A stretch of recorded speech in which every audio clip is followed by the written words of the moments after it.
Hello, my Bill 5000 Nation. How's everyone doing today? Hopefully, everyone's having a great day. If not, I hope it gets better from here. We are back with another MrBallen video. This one is titled Top 3 People Swallowed by the Force Missing 411 Part 22. Alright, I'm excited to get in today's video. Hopefully you guys are excited as I am. If you are, please go ahead, turn them lights down low, put on something comfy, cup with something special. Let's get intrigued. Boom. And play. Every year, hundreds of people go missing under baffling conditions in the woods of North America. I'm talking about people who are right in front of someone and then in an instant, they're just gone. Or in other cases, they disappear and then are found again, but they're located in places that are impossible to get to. One former police detective named David Paulides has investigated thousands of these strange disappearances, and he documents what he finds in his incredible book series called Missing 411. Today, we're going to look at 3 missing 411 cases that even... And I know a lot of y'all don't like the missing 411, but I do. I like it. I enjoy it. I don't promote the Paulides shit, but I do enjoy MrBallen's stories of it. Amongst so, leave me strange be. disappearances, these rank as particularly bizarre. But before we get into today's stories, if you're a fan of the strange, dark, and mysterious delivered in story format, then you've come to the right channel because that's all we do, and we upload 3, 4, even 5 times every week. So if that's of interest to you, please gift the like button a free stay at a Motel 6, but call ahead of time to ensure the staff does not leave the light on for them. Also, please subscribe to our channel and turn on all notifications so you don't miss any of our weekly uploads. All right, let's get into today's stories.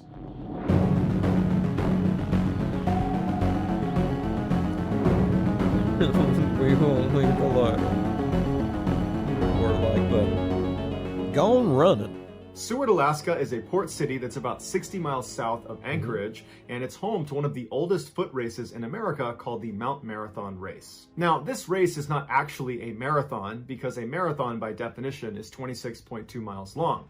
The Mount Marathon Race is actually only 3 miles long, but it's considered one of the most challenging short races in the world because it's basically 1.5 miles straight up a mountain and then 1.5 miles straight back down again. Despite its grueling nature, there had never been a fatality or a disappearance during the running of this race, but that changed in 2012. 66-year-old Alaskan resident Paul LeMaitre was a career counselor on a military base in Anchorage. His job was to help outgoing military members adjust to civilian life, and his primary responsibility was helping them with their resume. Outside of work, Paul liked to keep himself in top physical shape, and one of his favorite activities was going for runs. And so in 2012, he finally committed to running the Mount Marathon Race, something he had wanted to do for some time, but he kept putting it off. In the months leading up to the race, Paul trained hard to make sure he was ready. He wasn't trying to win the race or really even be competitive. He just wanted to finish the race in a respectable time. So at 3 p.m. on July 4th, 2012, Paul found himself at the start of the Mount Marathon Race,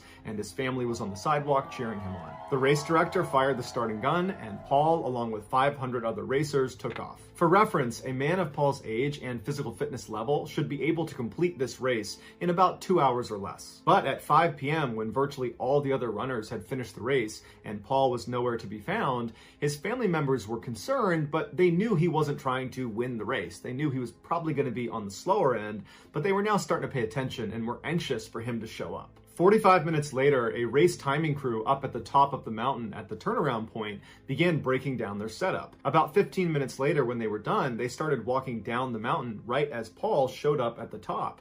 And they said to him, "You are the last racer on this course. Do you still want to continue?" And he said, "Yes, I definitely still want to continue." And so the timing crew said, "That's fine. Just take your time, be careful, and we'll see you at the bottom." And so the timing crew, they take off right in front of Paul, going straight down this well-marked course, and they would turn around and see Paul standing there, catching his breath, getting ready to make his own descent. And so the timing crew, who was moving much faster than Paul, very quickly got out of sight of him. And so before long, they were at the bottom, they turned around, and there's no sign of Paul. So they went and found Paul's family and said, "Hey, we just spoke to him. He seems totally fine, but just so you know, if you don't see him in 90 minutes, I would contact the race officials and let them know, because he should be down by then." And so Paul's family sat at the bottom of this race looking up, expecting to see him any moment, but 90 minutes came and went and he never showed up. They wound up waiting another 30 minutes just in case, but again, he didn't show up, and so they informed race officials. The race officials immediately contacted the Alaskan state troopers, and a search was launched for him because now fog's rolling in, this is a dangerous course, and it's starting to get pretty late. All night, hundreds of expert Alaskan searchers combed this mountain, both on the course, outside the course. They even went on the backside of Mount Marathon, where it would have been extremely difficult for Paul to have gotten there. He would have had to climb up and over the mountain, which is just extremely unlikely, but they figured we can't leave any stone unturned. And so all night they're looking, they got dogs out, and there's no sign of him. The next morning, when the fog cleared up, they brought in helicopters with thermal cameras, and they continued to search the mountain. But after 4 more days, they never found Paul or any of his belongings, and so they called off the search. It was like Paul had just vanished. Now, it's easy to jump to the conclusion that Paul must have just gotten disoriented and lost the course track, and then maybe he fell, or he was attacked by an animal like a bear, because this is Alaska.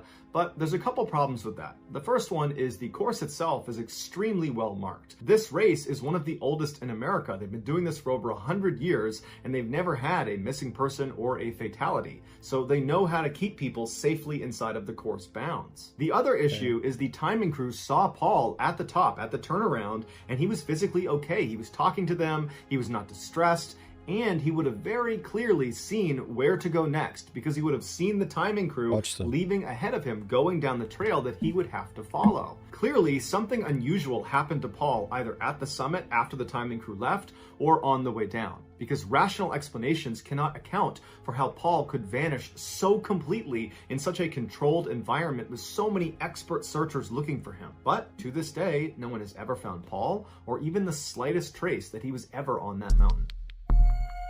That's weird. Like, even if it was like an animal or something, like if it drug him off, he looked like a dude that could handle himself. He would have fought back. There would have been an area just pretty fucked up from like a death struggle.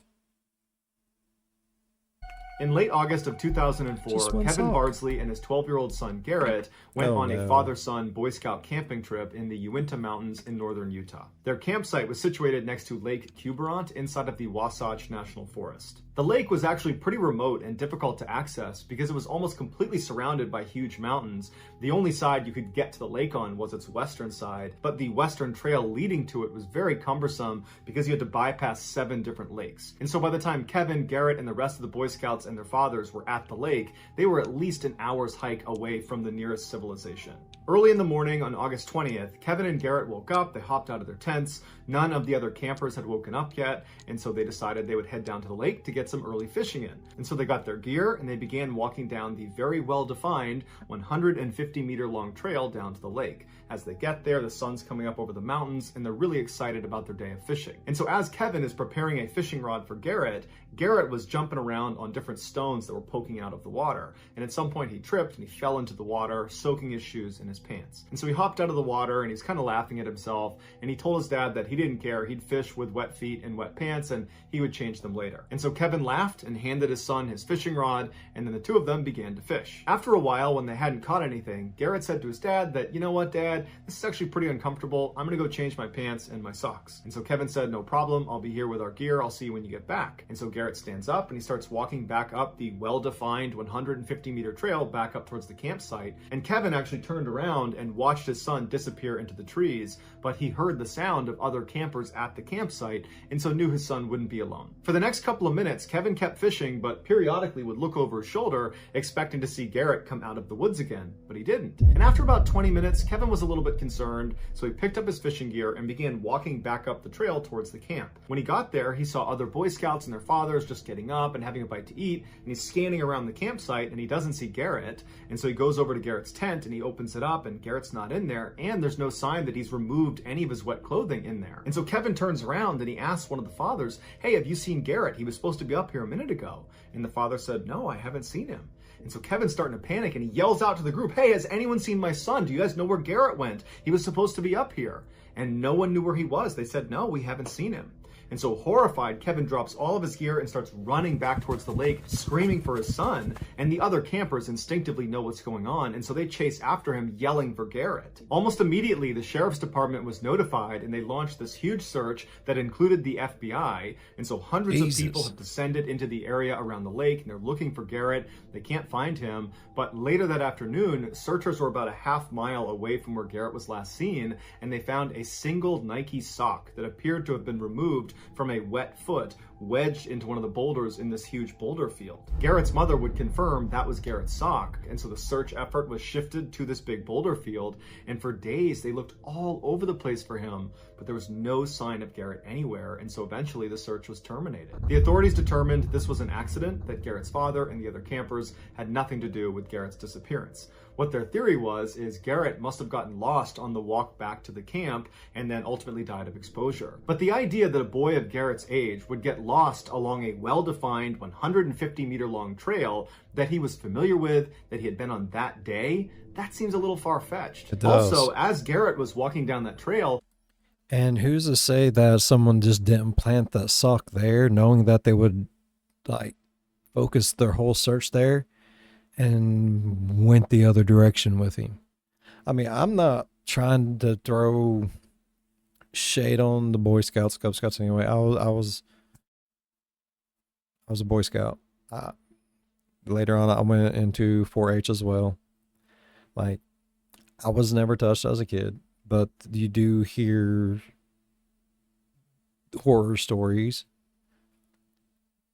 That many people, that many Boy Scouts, man, I would be scared. It's a creeper's smorgasbord, man. I hate to just put it bluntly like that, but no, my kid wouldn't have not. No. I've been like, all right, we walk back together. I'll stand outside the tent. I don't know none of these other motherfuckers.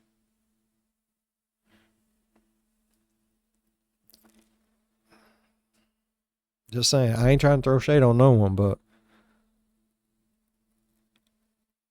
you hear some horror stories, man. I don't know how I would just feel about my kid walking up there with that.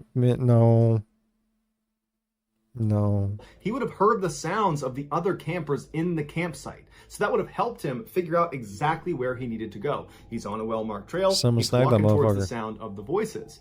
But he never made it to the campsite because no one at the camp saw him, and there was no sign that he had put his wet clothes in his tent. So something happened to Garrett almost immediately when he left his father that caused him to wind up a half-mile away in a boulder field with one sock missing. It screams abduction case. But remember, this campsite was over an hour's hike away from the nearest civilization, and they know this group of Boy Scouts and their fathers were the only ones in the area that day. It is possible that an animal could have taken Garrett, like a mountain lion, but there would have been signs of a struggle, and they didn't find any on the trail or anywhere nearby, and you would figure if he was getting dragged off by a big predator, he would have yelled out for help, but he didn't. He just left his dad, it was total silence, and then he vanished. And all we have is his one sock. I wouldn't trust that. Someone took that poor child. In 1950, when Rosemary was 21 years old, she married the love of her life, Charles Bud Kunst, and they moved into a house together in San Anselmo, California. Together, they had 6 children and 11 grandchildren. They were known as a very active couple, that when they were not with their family and their grandkids, they were out on a hiking trail somewhere enjoying the outdoors. In 1998, Rosemary's life was derailed when she and her husband were in a horrific car accident. When she came to in the hospital, she was very badly injured, and she was told that her husband of nearly 50 years had not survived. Damn. Rosemary was devastated. She was lost without Bud. But for the next several months, she poured her energy into her rehab, which took up a lot of her time, and it kept her mind off of this terrible loss. But when she got back to strength and returned home, a wave of grief washed over her, and she began to desperately miss Bud. In 2000, when Rose turned 70, she heard about a backpacking trip that was being led by a group called the Earth Circle Organization, and it sounded like the perfect way for Rose to attempt to reconnect with her late husband. The group was led by an elder and chief of the Carrick tribe. His name was Charlie Sherry, Red Hawk Tom. And every year he would bring this group out to Spirit Lake, which is inside of a wilderness area near Mount Shasta in California. And there they would go to the altar that Red Hawk had built right on the edge of this lake, and they would perform spirit dances and attempt to communicate with their dead loved ones. Rose wasn't going into this thinking she was literally going to be speaking to Bud. She wanted to just find a way to connect with him spiritually. So she was very excited about this. Yeah, I was about to say. The lake itself sits like even if you don't believe in like what's the harm in trying to feel a connection with someone? I mean, that's a long time. The love of her life, and now just gone. So even if she's not like planning on talking to a spirit, she's just wanting to feel that connection. Some little, man, that. at the base of a heavily forested bowl with high, steep walls all around it. In fact, some people say it reminds them of being inside of a mini volcano. And because of those high, steep walls, there's actually only one way in or out to the lake, and that's on the north side. The only other semi-feasible way to get in or out of the lake would be on the south side, where a river flows down into the lake. And where that river flows, the embankment is less steep, although it's still a 70-degree angle and would require climbing gear, and the terrain would be completely slick from the water running over it. So you could do it, but realistically, nobody does that. So on August 17th, Rosemary, along with Red Hawk, Red Hawk's 12-year-old son, a cook, and 11 other people set out for Spirit Lake. After a rigorous 12-mile horseback ride, they finally arrived at Spirit Lake, and they established their camp right on the trail that leads in and out. That night, all the participants had dinner together, and then they made their way over to the altar right next to the lake where Red Hawk was, and he performed a spirit dance, and then afterwards, as a group, they attempted to call out to their dead loved ones. The following morning at 9 a.m., once everyone was up, Red Hawk informed the group that they were going to take a day trip to another lake, and they'd be back that evening. Rose told Red Hawk that she'd actually prefer to just stay at their campsite and enjoy the beauty of the lake, and Red Hawk told her that was just fine. So Red Hawk and the main group left, leaving behind Rosemary, as well as Red Hawk's 12-year-old son named Chalet, and the cook. A little while later, at 1 p.m., Rose decided she wanted to take a little hike around the side of the lake, and so she asked Chalet if he wanted to join her. He said, "Thank you for the offer, but I'm going to stay here with the cook." And so Rosemary said, "That's totally fine. I don't mind going by myself." And so she asked the cook for some food. He handed her a bag lunch. She took it, said thank you, and then set off by herself heading south. 4 hours later, at 5 p.m., when Red Hawk and the rest of the group got back to the camp, Chalet and the cook informed him that Rosemary had not come back yet. A group was immediately sent out to look for her, but there was no sign of her. And so Red Hawk turned to his son and to the cook and said, "Explain to me again what happened."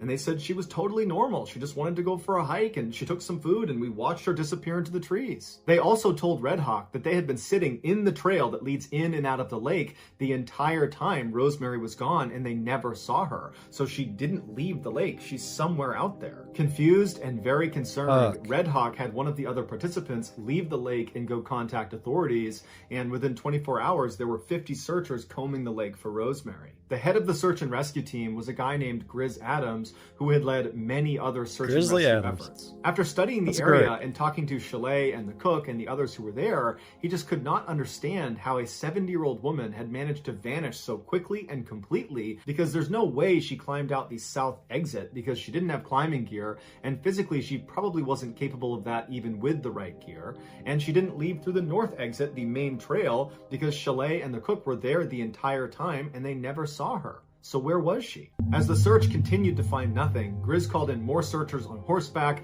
helicopters, and dog teams. But the dog teams immediately proved to be useless because they were unable to pick up her scent, despite the fact they knew exactly where she started and where she was going. Grizz said that was highly unusual. For the next several days, searchers looked in and around the lake and up onto the mountainsides, and all they could ever find was a small tuft of Rosemary's hair about a half-mile away from where she was last seen. But this hair did not help investigators come up with a theory as to what happened. Ultimately, after almost a week of searching and not finding their mother, Rosemary's children elected to terminate the search. Grizz Adams, the head of the search effort, said the only time he's ever seen something like this is when someone was trying to disappear. They were trying to end their life. But Rosemary, before she went on this hike, she asked Chalet to come with her. She wanted company. That's not indicative of someone that's trying to hurt themselves. But regardless of the reason, to this day, Rosemary has never been found. So that's going to do it, guys. If you found the secret in today's episode, let us know. She's in Narnia, bruh. With goat leg peoples. That's crazy. Like, no, unless she was planning on harming the kid too, but I don't see this poor little lady doing that. Yeah, I mean, you're not going to walk out into the woods to die and be like, hey kid, you want to go with me? What the fuck? Damn, I really enjoyed that. Hell yeah, MrBallen, look at you. Really enjoyed today's video. Hopefully you guys enjoyed today's video as much as I did. If you did, please go down there, leave a thumbs up. It really does help the channel grow. While you're down there, if you want, going over, slap that subscribe button, become part of the B5 Nation. We do some crazy stuff here. If you want to know when that crazy stuff happens, ding that bell and turn on all notifications. As always, be good to one another. I'll see you in the next one. Bye-bye. Damn.